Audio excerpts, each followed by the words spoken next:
La psicología cognitiva consiste en modificar tu filosofía de vida, tus pensamientos, tu sistema de valores, para cambiar tu mundo emocional.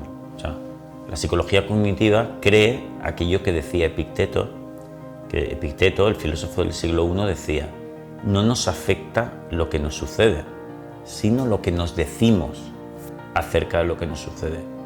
Te deja la novia, si te deprimes no es porque te haya dejado la novia o el novio, es porque te dices: Dios mío, estoy solo, nunca encontraré a otra, no puedo ser feliz, y ahora te pones mal. Entonces, ¿qué es lo que hacemos en psicología cognitiva, que significa psicología del pensamiento? Aprender a tener el mejor diálogo interno para cada situación de la vida, para cada adversidad. O sea, pisas una caca, pues ya sé qué decirme para que no me siente tan mal. Suspendo un examen, bueno, ¿qué me tengo que decir para que eso sea lo más constructivo posible y me afecte lo menos posible? Pues esto es la psicología cognitiva, que es la filosofía, la mejor filosofía para convertirte en alguien fuerte y feliz.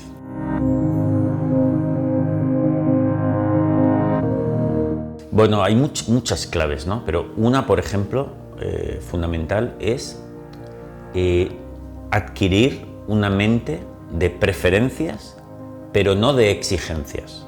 O sea, nosotros nos volvemos locos por exigencias. Debo hacerlo todo bien, si no, soy un fracaso absoluto. O la gente me debe tratar bien todo el tiempo, si no, no lo puedo soportar. O el mundo debe funcionar como estaba previsto, si no, qué asco. Esto es tener una mente de exigencias sobre ti mismo y sobre los demás. En cambio, vemos que una clave es tener una mente de preferencias. Oye, me gustaría hacerlo todo bien, pero no va a ser así y no pasa nada. Entonces, con una mente de preferencias, pero es algo que tienes que ir cultivando con el día a día. Tienes que cambiar tus exigencias de cada día por preferencias y creértelo. Es un ejercicio como de autoconvencerte de que necesitas muy poco, de que la vida es más sencilla, cambiar de filosofía, ¿no?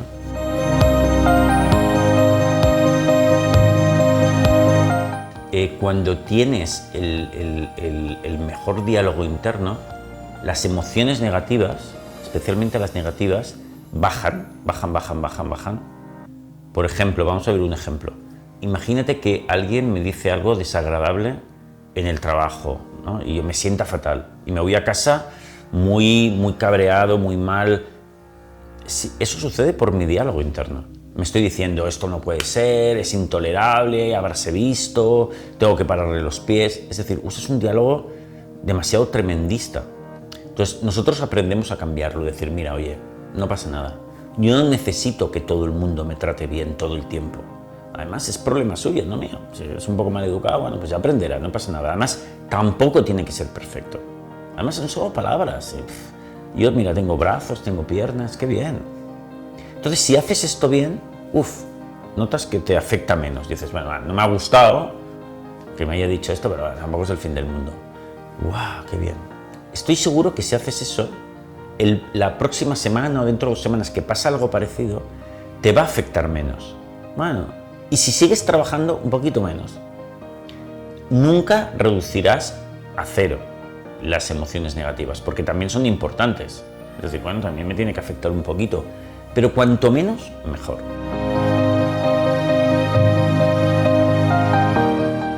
Mi libro Sin Miedo, que es mi último libro, es un poquito más especial, porque va sobre algo especial, que es el miedo agudo, que es otra cosa, ¿eh? ¿Qué es el miedo agudo? El miedo agudo es una trampa mental en el que podemos caer todos los seres humanos, que tiene un nombre técnico. He dicho el nombre popular, miedo agudo. El nombre técnico sería ataques de pánico, TOC, trastorno obsesivo compulsivo, hipocondría. Estos 3 problemas es el miedo agudo, porque ahí el miedo te posee muy rápidamente. La gente, cuando tiene ataques de pánico, de repente no sabe por qué, el corazón le empieza a ir muy deprisa, se ahoga, piensa que le está dando un ataque al corazón, va al médico y le dice que no tiene nada. Y eso le puede pasar cada día. Dice: ¿pero qué me está pasando? ¿Por qué se me pone el corazón así? ¿Por qué me entra ese terror? Bueno, ha caído en la trampa mental del miedo agudo, que esto nos puede pasar a todos. Entonces, aquí hay que usar otro sistema. no la psicología cognitiva de la que hemos hablado, sino porque ya no puedes razonar. Cuando el miedo te atrapa y es demasiado intenso, no puedes razonar. Entonces ahí hay que usar otro tipo de psicología que llamamos psicología conductual. Este libro es sobre psicología conductual. La psicología conductual de lo que se trata es de desensibilizarte a esa emoción tan bestia como es el pánico a través de una palabra muy gorda, que ahora lo entenderás enseguida, desensibilizarte a través de la exposición. Buah, ¿qué es la exposición? Pues como dice la palabra, exponerte voluntariamente a ese miedo una y otra vez, todos los días, de manera planificada, y lo que vemos es que ese miedo irracional, ese miedo tan grande, va desapareciendo hasta que la persona ya no tiene ataques de pánico, ya no tiene TOC. No sé, fíjate que con la psicología conductual ya no se razona. Tienes que desensibilizarte de golpe. Y es necesario, para cuando el miedo es tan intenso, es necesario aplicar esto. Otro que es para valientes, pero hay que hacerlo.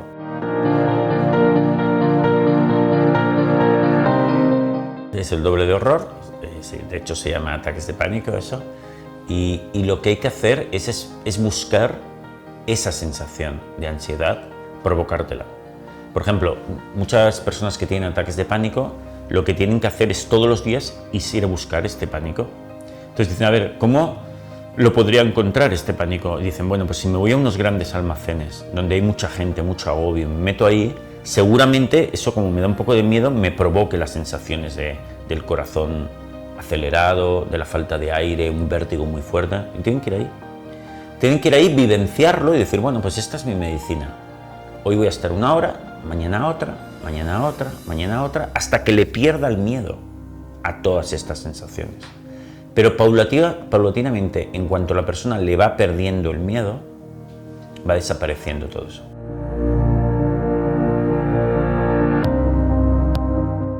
Es increíble cómo el cerebro puede transformarse con los ejercicios adecuados. Es algo que estamos empezando a ver ahora, Y te voy a poner un ejemplo para que veas cómo es de plástico nuestro cerebro. En mi último libro, Sin miedo, que hablo del TOC, del trastorno obsesivo compulsivo, nosotros les proponemos hacer unos ejercicios mentales que son de exposición, de exponerse a sus peores miedos, hasta deshacer el trastorno obsesivo, ¿no? Por ejemplo, hay gente que tiene miedo, hay un trastorno obsesivo que es el miedo a contagiarse, tocando superficies o lo que sea. Entonces se lavan mucho, lavan las superficies, se cambian la ropa, pero pueden estar el 90% del día preocupados con esos contagios irreales, porque no es verdad que se produzcan. Pero la persona está con el trastorno obsesivo de los gérmenes de la limpieza, ¿no? Entonces nosotros hacemos una terapia que consiste precisamente en exponerse a entornos no tan higiénicos y no lavarse. Por ejemplo, podría ser tocar el suelo y no lavarse. Yo ahora tocaría este suelo, no me lavo en todo el día. Entonces, para la persona eso es horroroso, porque en su mente está que se puede haber contagiado. Pero a base de hacer eso y otros ejercicios, va perdiendo ese temor. Bueno, pues existe un psiquiatra norteamericano que se llama Jeffrey Schwartz, que ha publicado un libro que se llama Desbloquea tu cerebro, y es uno de los grandes especialistas en el TOC durante toda su vida, que él ha publicado una investigación en la que se fotografían los cerebros en funcionamiento con escáneres de personas previo a hacer el entrenamiento y antes de hacer el entrenamiento, después de hacer el entrenamiento con TOC. Es decir, siendo TOC y después dejando de ser TOC.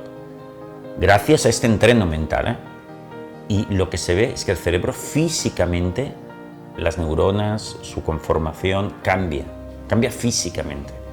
Con lo cual es una prueba maravillosa y muy tangible de que el cerebro cambia físicamente si con el entrenamiento adecuado, ¿no? Y fíjate, si podemos cambiar una cosa tan intensa, profunda de toda la vida como es el TOC, el trastorno obsesivo compulsivo, también podemos cambiarlo todo prácticamente. Podemos cambiar cualquier cosa que tú crees, cualquier funcionamiento que tú crees que tienes en estos momentos.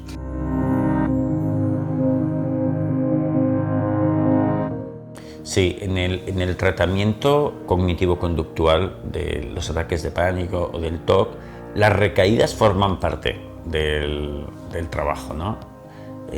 Todos los testimonios que salen en el libro, en mi canal de YouTube, son más de 130 ya, ¿eh?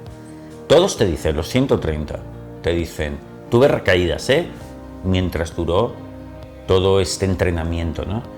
Parecía que había avanzado tanto, que ya lo tenía, me estaba desensibilizando, estaba superando los ataques de pánico, estaba superando el TOC y tuve una recaída.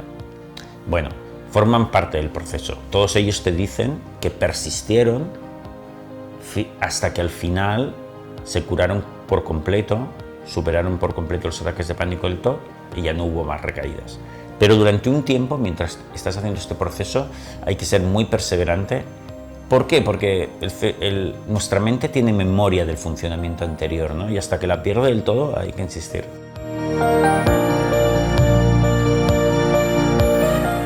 La desrealización o la despersonalización son dos cosas diferentes pero muy parecidas. Son síntomas de la ansiedad aguda, ¿eh? Nos puede pasar a cualquiera. Es algo que hace la mente, que hace el cerebro cuando está muy, muy agobiada. Puede hacerlo. No tiene nada de preocupante, ¿eh? Aunque nos puede asustar. Y consiste, la despersonalización es una cosa un poco rara porque tienes la sensación de que no eres tú quien está hablando, quien se está moviendo, quien está dentro de tu cuerpo. Entonces la gente se asusta. Es como una sensación como de desdoblarse, ¿no? De tu propio cuerpo, de tu propio yo, ¿no? Entonces, pero no hay que darle importancia. De hecho, si no le tienes miedo, pues es una anécdota y no lo volverás a tener. Y la desrealización es muy parecido, pero ahí se piensa que no es real el exterior.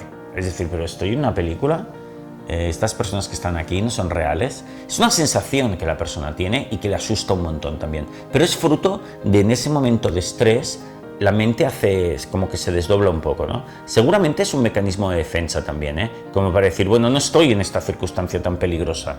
Lo observo como un despertador, ¿no? Seguramente sea un mecanismo de defensa, incluso, por lo tanto, no hay nada de lo que asustarse, ¿no? La persona, como siempre, tiene que aceptar toda esa sintomatología, vivirla voluntariamente y entonces desaparece.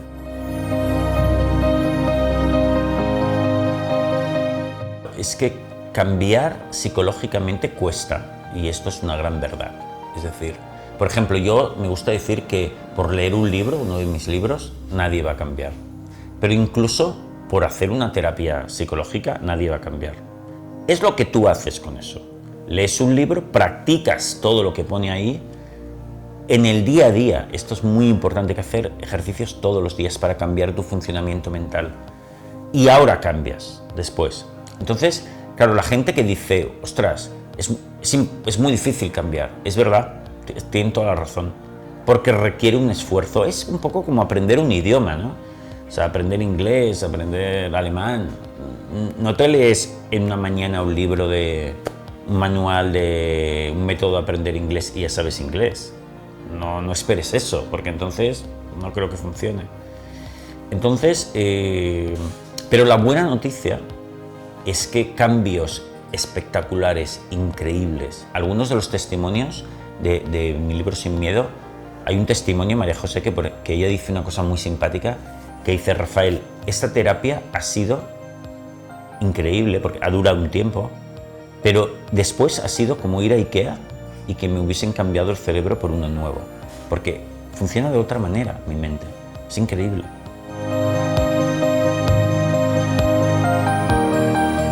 Bueno, está siendo maravilloso estar aquí en Salamanca. Es una ciudad, ese saber, ese no culto, pero ese gusto por el saber, ¿no? Que claro, yo también tengo, ¿no? Y yo creo que es algo que es casi hasta espiritual, ¿no? Es algo mágico y me encanta estar en estas calles que tantos cientos de miles o millones de personas eran un poco como yo también, ¿no? Que el saber forma parte de su leitmotiv vital, ¿no? Qué guay, pues nada, muchísimas gracias, Rafael. Igualmente, gracias.